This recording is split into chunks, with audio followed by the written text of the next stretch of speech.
Todd, welcome to our show. Thank you. Thank you. Red carpet style. Yep.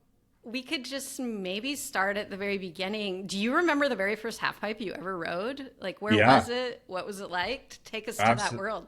The very first official half pipe I ever rode was Tenny Mountain, New Yes. Hampshire. And at this point in time, snowboarding was just like I just did it because I was close to the mountains. It wasn't like something that I was like, I'm gonna compete because it was all racing up until that point anyways. Yeah, and you were So yeah. dying to wear a speed suit, I'm sure.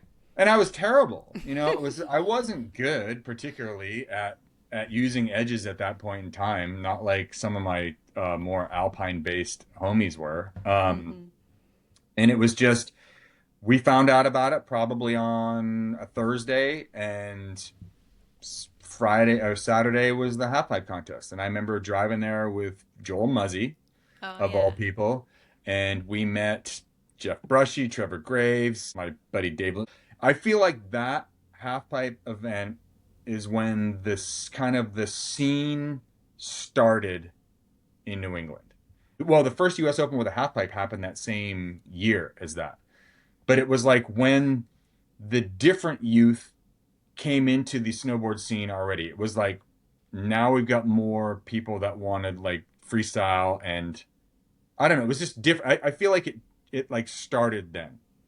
That was like big push started on the East Coast. You were talking about like that's when the scene started. We were curious about that because it felt like the East Coast scene was very race oriented for a while there with Yeah, like Jake Burton and the crew in the red speed suits. it was very racy, and I think it was basically because we didn't have, we simply didn't have, and the West Coast was very much freestyle oriented.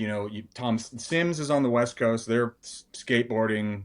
All the pictures you see people flying through the air in Trans World and International Snowboard Magazine at that point were all in Tahoe, all skate. Like, so that's who I wanted to be. I didn't want to be part of Burton.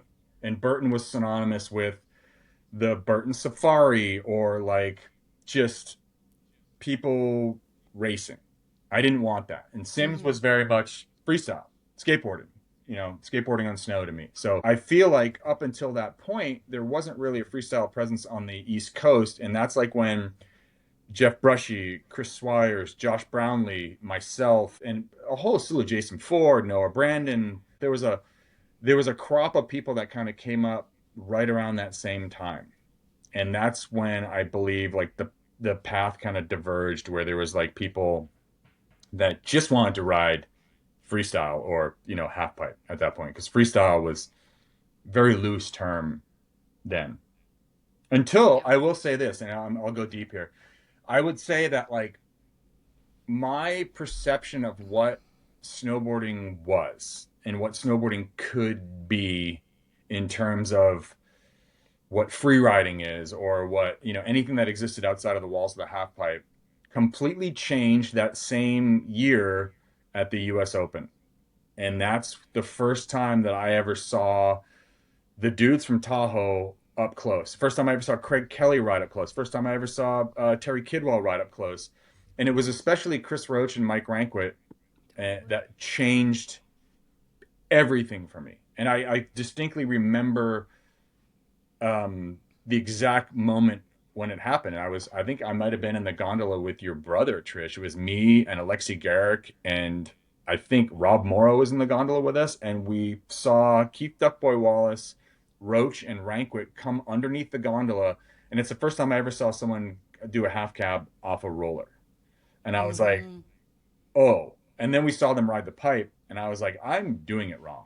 Like I don't, things need to change. And so that was like really, I feel like the Tenny Mountain Snowboard Bash, pushing up into the U.S. Open that year, really kind of rewired the way that we thought of progression in the half pipe, and then subsequently, pretty shortly thereafter, Brushy took off. Like that's when Chill, he was in the Chill video, the one of the first Burton videos to actually like showcase the freestyle team instead of just gate bashing.